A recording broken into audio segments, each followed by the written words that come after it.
We have been watching your YouTube clips, and it's so nice to have you here and to be able to have this conversation with you. Pleasure. Why did you choose to put your music on the web, and YouTube. why did you choose YouTube? It was just coincidence. I had come back from university, and I was taking journalism. And I came back, and two of my best friends told me to put a video on YouTube because I had been singing ever since I was a kid. So they're like, let's just see if people are going to like your music. So I put my first video on YouTube on the 29th of December 2006, exactly. And I kept on putting a video every single day. And I think through that, it grew an audience for me. And people could empathize with my story, who I was, and what I was trying to do. That my audience just grew. That's what happened. You have so many followers. Now I have a lot of followers. Yeah. And they support you. They do. I've got some really loyal supporters, and it's really, really nice to have people that have been with me from the beginning. They're like, I saw your first video, and now look at you. It's really, really cool. It's really cool. So they put questions on the YouTube clips, and then you collect the questions, and then you do a blog post? Oh, right. So what I did, because I had been getting emails, I got a lot of emails every single day. And it's virtually impossible for me or for anyone to answer that many emails. So what I decided to do was, instead of me answering the same question over and over again, I did a video blog, and I said, okay, you guys send me all the questions. I'm going to tally them up, find out which ones are the most popular ones, and I'll do a video answering them. So that's what I did. People kept on sending me, I got a lot of questions, weird ones, funny ones, and I did a video post answering all the questions. So that's what I did. So what's the weirdest question? The weirdest question is definitely, have you ever been hit by a frying pan? That was pretty original. Definitely original. Have you? That was funny. And have I? No, Yeah. I haven't. I'm going to try it out. I promise. You seem so relaxed, and you're almost talking to a friend. To a friend. I don't know. Is the question, why am I so relaxed? No, but the question is who do you see behind the camera? Like, who are you talking to? Oh, right. Do you picture a special follower? Or? What I normally do is I put myself in the people that are watching me, in their position. What I would like to see my idol say. I don't really have an idol, but if I had one, that's how I'd like her to interact with me. That's how I'd like her to answer the questions. Just be honest, be yourself. And that's what I do. I talk to them, putting myself in their position. It just makes it easier for me. So that's your internet strategy? That's, I guess, no one's ever asked me that before, so I'm thinking, chewing, and that's the answer. That's the answer. I put myself in behind the camera's position, being behind the camera. Being honest. Yeah, that's very, very important in this industry. I think, personally, that you have to be very honest with everything that you're doing.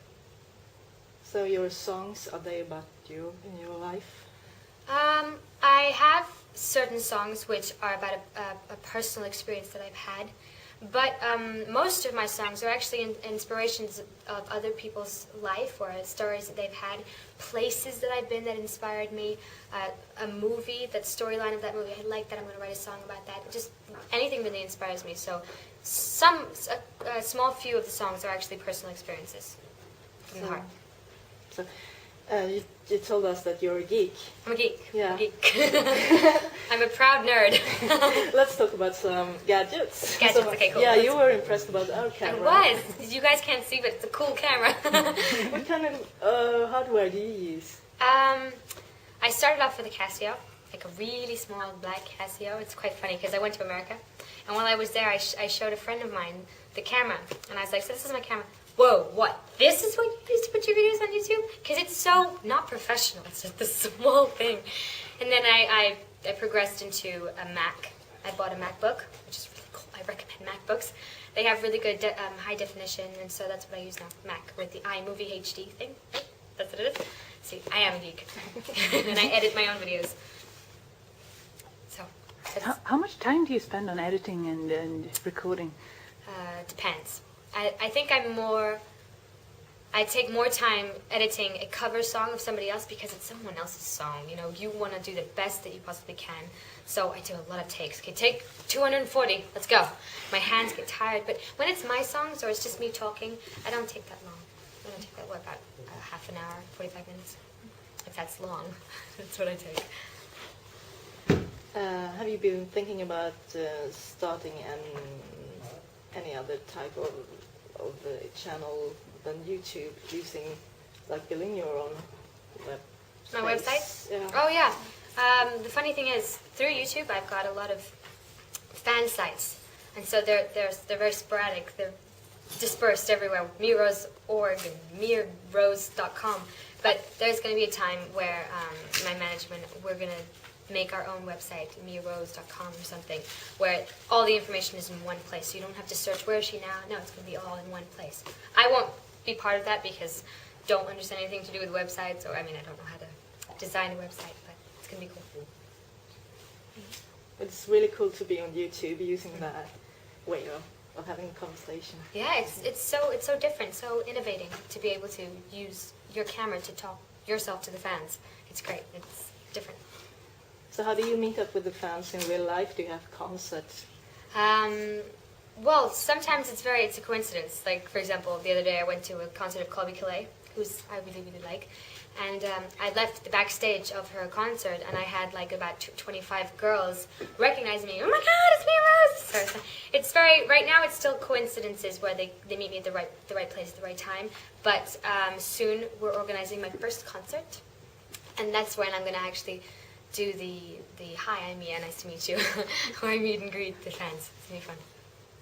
Have you thought about doing, like in the States, I know they do living room concerts. You go to your fan and actually play in their living room, and they invite a lot of friends, really local stuff. Really? I'm thinking that that's sort of along the lines of the YouTube phenomenon, really meeting your fans. I think we have, I was presented with the MIAAROSE strategy. That's the strategy that I'm going to adhere to, and it's awesome. You're in for a lot of really exciting stuff. And inside it, we have a plan to do like a MIAAROSE lounge thing. Yeah, it's something more personal. Not a lot of fans. They just chill out on pillows and watch. Yeah, it's going to be something really cool. And put it on the web? Put it on. Obviously, it's always going to be, but in that one website, it's all going to be there. It's going to be really cool. No more. Yes, this is so interesting. More questions. We are so impressed. So what would your advice be to someone young starting out with a guitar just like you, going That to has a dream. YouTube? What would be the most important things to think about? Honesty, you said. What else? That's what, because I get that question a lot. Like, what's your tips? Like, what should I do? I want to do the same thing. So I normally say, be honest. Be very honest about yourself. I mean, portray yourself with your true colors, so that in a few years' time, they're like, wait a second, but at the beginning you were like this, now you're like this. No, be true, be honest, enjoy what you're doing, because if you don't enjoy it, they're not going to enjoy it. And just follow your dream. I have, my favorite quote is, no one can ever make you feel inferior without your consent, so just don't give them your consent, and have fun. Great. Okay. So what do you see in the future? For me? Yeah. Lots of concerts. Get to travel to different countries, be able to say, hi, my name is, which in Swedish would be, hej. Jag heter, right? Yeah. So I want to travel a lot, do a lot of concerts, meet different supporters from different countries. That's what I see. Like, I don't want to answer like millions of CDs to be sold. No, I actually just want to interact with the fans from different locations around the world. And that's your revenue model too, concerts. It's the new way of getting money in this music industry, going down and everything. I'm doing a lot of gestures.